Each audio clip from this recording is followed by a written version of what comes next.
จะเป็นการถ่ายทอดสัญญาณสั่งจิตใต้สำนึกจากนอร์เวย์ไปยังพวกเราชาวไทย ทั่วโลกไม่ว่าจะเป็นพวกเราชาวไทยที่ประเทศไทยหรือแม้แต่คนไทยในแต่ละมุมโลกนะครับการถ่ายทอดสัญญาณในระบบการสั่งจิตใต้สำนึก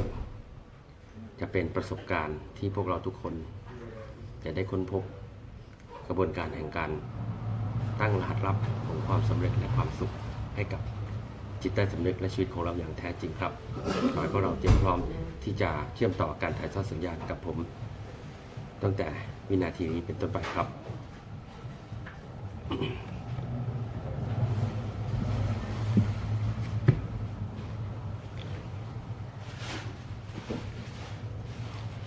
รู้สึกถึงความสงบ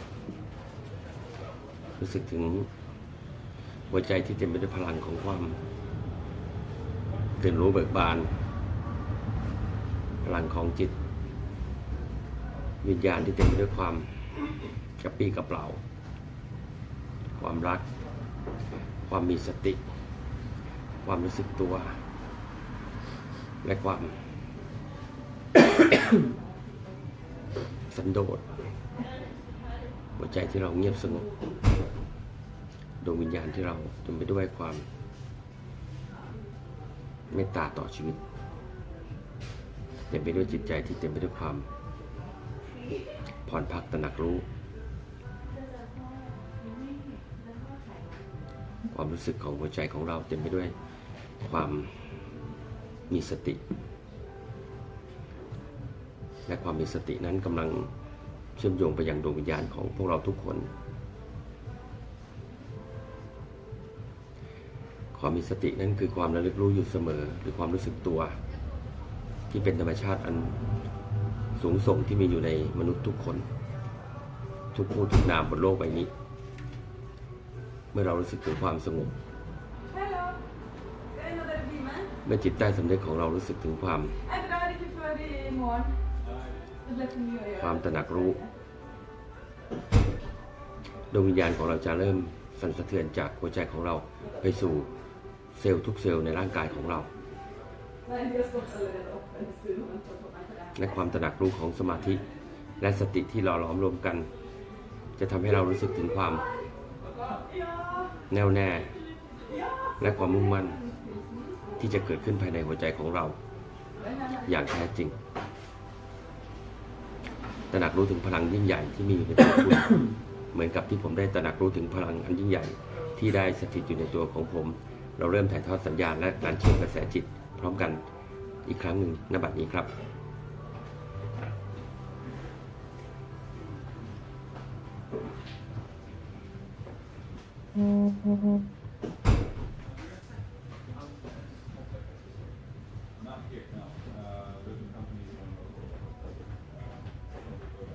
รู้สึกถึงหัวใจที่มุ่งมั่นรู้สึกถึงสมาธิและสติสัมปชัญญะที่บริบูรณ์และสัมผัสกับหัวใจที่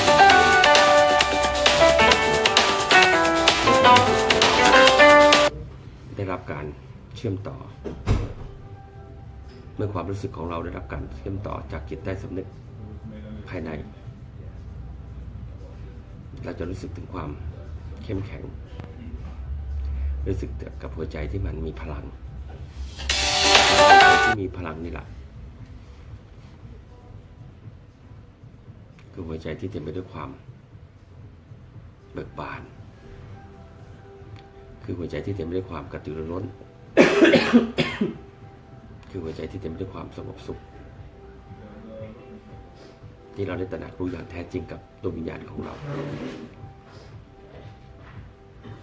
ลองเข้าถึงความรู้สึกนั้นเช่นเดียวกับผมในขณะนี้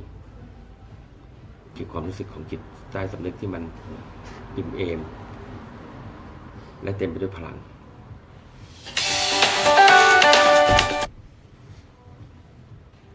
ความรู้สึกที่อิ่มเอมและเต็มไปด้วยพลังนั้น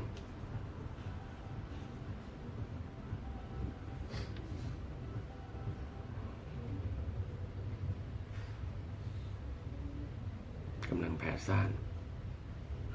ออกจากหัวใจของผมในขณะนี้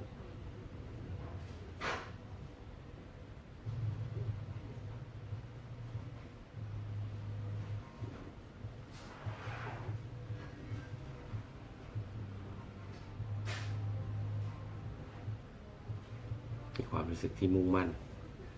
มีความรู้สึกที่แน่วแน่และมีความรู้สึกที่เป็นอิสระอย่างแท้จริงดวงวิญญาณของเรากำลังเข้าถึงสภาวะแห่งความอิ่มเอมและใช้ความรู้สึกแห่งความอิ่มเอมนี้สั่นสะเทือนดวงวิญญาณของเราทุกๆคนพร้อมกันสั่นสะเทือนความรักสั่นสะเทือนความรู้สึกที่ทรงคุณค่าสั่นสะเทือนความรู้สึกที่เต็มไปด้วยพลังแห่งความรักและความปรารถนาดีในชีวิต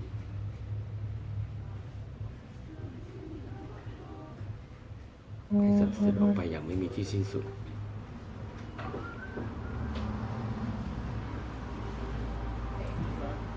นี่คือพลังที่ทำให้เราทุกคนต่างมีชีวิตอยู่เพื่อเป็นแสงสว่างให้กับกันและกันมันเป็นพลังที่เราไม่เคยเหือดแห้งไปจากหัวใจในดวงวิญญาณดวงนี้ไม่ว่าคุณจะอยู่ส่วนไหนของโลกไม่ว่าคุณจะเป็นใครขอให้รู้ว่าเราต่างมีหัวใจที่ยิ่งใหญ่และไฟแห่งดวงวิญญาณที่ลุกโชนขึ้นเช่นเดียวกันความปรารถนาที่จะมีชีวิตอยู่อย่างงดงามและยิ่งใหญ่คือจุดเริ่มต้นของการถ่ายทอดสัญญาณการสั่งจิตใต้สำนึกครั้งนี้ที่จะสั่นสะเทือนไปถึงดวงวิญญาณของพวกเราทุกคน เป็นการสั่นสะเทือนจิตใต้สำนึกและดวงวิญญาณของเราทั้งหมดเพื่อปลดล็อกจิตใต้สำนึกอย่างแท้จริง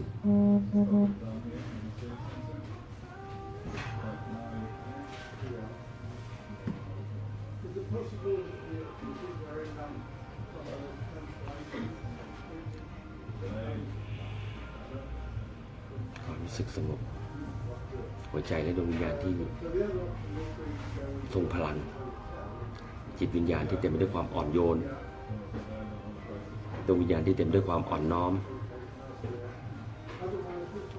หัวใจที่เต็มไปด้วยความเมตตาและความตระหนักรู้ในความรู้สึกซาบซึ้งของชีวิตขอบคุณโลกขอบคุณจักรวาลขอบคุณลมหายใจของเรา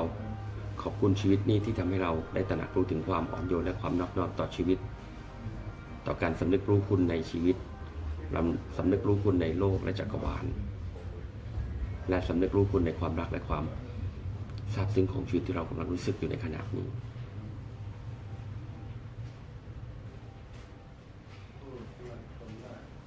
ที่มันกำลังเปล่งสนิทและสั่นสะเทือนจากหัวใจของผมไปยังหัวใจของพวกเราทุกคนไปยังหัวใจของพวกเราที่กำลังสั่นสะเทือนและซาบซึ้งเช่นเดียวกับผมที่กำลังแผ่รัศมีและสั่นสะเทือนไปยังสนามพลังของจิตสำนึกโลกไปยังผู้คนนับร้อยนับพันนับหมื่นนับแสนนับล้านและหลายพันล้านคนทั่วโลกที่กำลังรู้สึกและสัมผัสกับพลังของจิตใต้สำนึกของพวกเราที่กำลังแผ่กระจายออกจากหัวใจของเราที่กำลังถ่ายทอดและส่งสัญญาณออกจากดวงวิญญาณของเราไปสู่โลกใบนี้ไม่ว่าจากที่นอร์เวย์ที่ผมอยู่ หรือจากที่ประเทศไทยจากที่อียิปต์จากที่อเมริกาแคนาดาหรือจากที่ไหนในโลก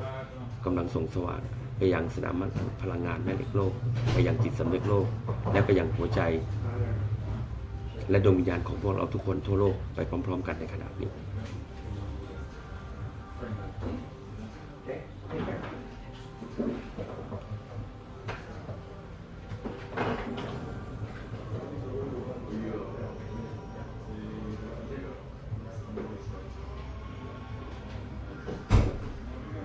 ให้ความรักผลิบานขึ้นในหัวใจของคุณเหมือนที่มันผลิบานอยู่ในหัวใจของผมให้หัวใจที่ยิ่งใหญ่ของคุณส่งแสงสว่างเพื่อปลุกเร้าดวงวิญญาณของคุณให้ลุกโชนขึ้นเหมือนที่มันลุกโชนขึ้นแล้วในหัวใจของผมและมันจะเป็นแสงสว่างให้มนุษยชาติและพวกเราทุกคนได้ค้นพบ สันติสุขที่แท้จริงในหัวใจของพวกเราในขณะนี้นั่นเอง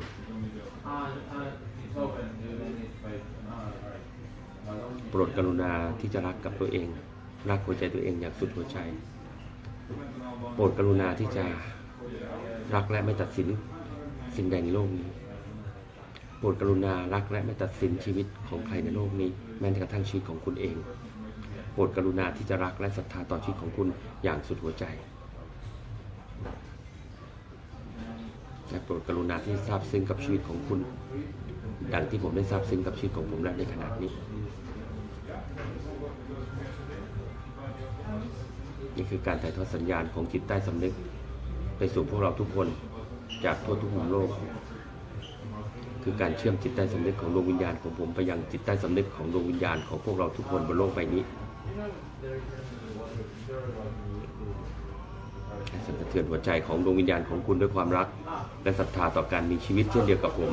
ที่กำลังรู้สึกอยู่ในขณะนี้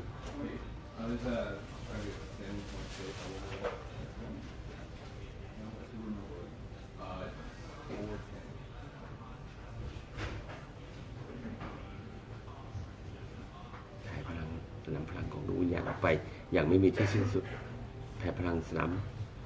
จิตใต้สำนึกของคุณอย่างไม่มีที่สิ้นสุดนี่คือความรักนี่คือหัวใจของจิตวิญญาณของโลกที่เกิดขึ้นจากจิตใต้สำนึกของพวกเราทุกคนบนโลกใบนี้ที่กำลังยกระดับสนามแม่เหล็กโลกจากจิตใต้สำนึกของเราที่จะทำให้การถ่ายทอดสัญญาณของความรัก และหัวใจที่ยิ่งใหญ่ของเราได้แผ่ซ่านไปยังผู้คนทั้งโลกและมวลมนุษยชาติทั้งหมดกำลังรับรู้ความรู้สึกที่เกิดขึ้นในหัวใจของพวกเราในขณะนี้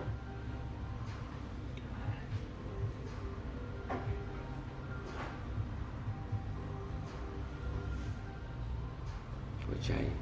ดวงวิญญาณความรักและความศรัทธาคือจุดเริ่มต้นของการปลดล็อกจิตใต้สำนึกและการเปลี่ยนแปลงประวัติศาสตร์หน้าใหม่ของมวลมนุษยชาติที่มนุษย์ทุกคนจะได้ค้นพบกุญแจสำคัญในการเปลี่ยนแปลงชีวิตและปลดล็อกตัวเองไปสู่ชีวิตที่ยอดเยี่ยมที่สุดด้วยตัวคุณเองเช่นเดียวกับผมในขณะนี้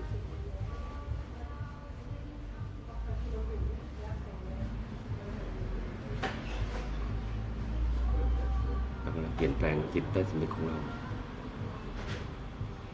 กำลังเปลี่ยนแปลงจิตใต้สำนึกของโลกเรากำลังสั่นสะเทือนจิตใต้สำนึกของเราเพื่อส่งทอดถ่ายทอดสัญญาณไปยังจิตใต้สำนึกของมนุษย์ทั้งหลายที่อยู่รอบตัวเราหรือผู้คนทั่วโลกที่กำลังรับรู้ความรู้สึกของเราเช่นเดียวกันนี่คือการถ่ายทอดสัญญาณการสั่งจิตใต้สำนึกจากนอร์เวย์ยุโรปเหนือไปยังพวกเราคนไทยทั่วโลกนี่คือจิตใต้สำนึกอย่างแท้จริงที่ได้เกิดขึ้นกับดวงวิญญาณของผมแล้วขอให้แสงสว่างและการสั่นสะเทือนจิตใต้สำนึกนี้จงเป็นจุดเริ่มต้นของการค้นพบสัจธรรมที่ยอดเยี่ยมที่สุดในการมีชีวิตอยู่ในโลกใบนี้ของพวกเราทุกคนเหมือนมันได้สั่นสะเทือนให้หัวใจของผมได้บรรลุถึงการมีชีวิตอยู่ในดาวเคราะห์ดวงนี้อย่างมีความอุดมสมบูรณ์และความสุขในขณะนี้และตลอดไป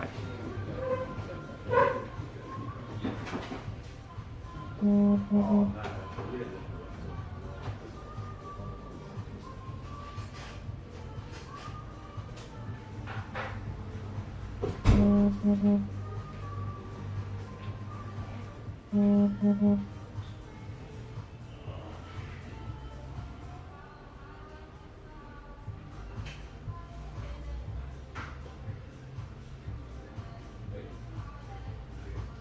ิตวิญญาณที่ยิ่งใหญ่มันแผ่ซ่านจากหัวใจของผมจิตวิญญาณที่ยิ่งใหญ่มันแผ่ซ่านจากดวงวิญญาณของผมจิตวิญญาณที่ยิ่งใหญ่มันกำลังแผ่ซ่านไปสู่หัวใจของคุณเช่นเดียวกันและมันกำลังจะทำให้พวกเราทุกคนบนโลกใบนี้ได้ถ่ายทอดสัญญาณแห่งจิตใต้สำนึกที่อุดมสมบูรณ์ให้กับโลกให้กับดาวเคราะห์ดวงนี้ให้กับผู้คนบนโลกใบนี้ให้กับพวกเราทุกคนเพื่อจะใช้ชีวิตอยู่ในโลกใบนี้อย่างมีความอิ่มเอมและมีความอุดมสมบูรณ์อย่างแท้จริง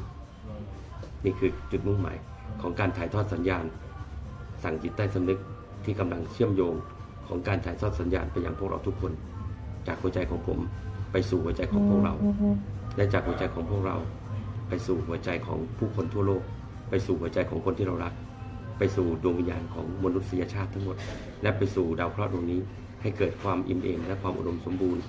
ในความรักและความดีด้วยหัวใจของเราทุกคนนี่คือจุดเริ่มต้นของดวงวิญญาณที่ยิ่งใหญ่ที่ปุดดังที่เป็นประดุจดังไม้ขีดไฟก้านเล็กๆที่ถูกจุดขึ้นและถ่ายทอดสัญญาณของแสงสว่างไปตลอดกาลเรากำลังจุดไม้ขีดไฟก้านเล็กๆที่ถูกส่งต่อกันไปอย่างไม่มีที่สิ้นสุดและแสงสว่างของไม้ขีดไฟก้านเล็กๆนี้จะส่งต่อแสงสว่างและถ่ายทอดสัญญาณแห่งความรักและความอุดมสมบูรณ์นี้ให้กับผู้คนทั้งโลก ที่เริ่มจากตัวเราทุกคนและนี่คือการเปลี่ยนแปลงประวัติศาสตร์ของมนุษยชาติอย่างแท้จริงที่เริ่มต้นจากตัวของคุณและตัวของผมเราจะเปลี่ยนแปลงโลกนี้ไปพร้อมๆกันเราจะเปลี่ยนแปลงจิตวิญญาณของเราและเปลี่ยนแปลงจิตวิญญาณของมวลมนุษยชาติไปสู่ความรักและความอุดมสมบูรณ์อย่างแท้จริงด้วยหัวใจของคุณและด้วยหัวใจของผมนั่นเอง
โปรดติดตามการถ่ายทอดสัญญาณ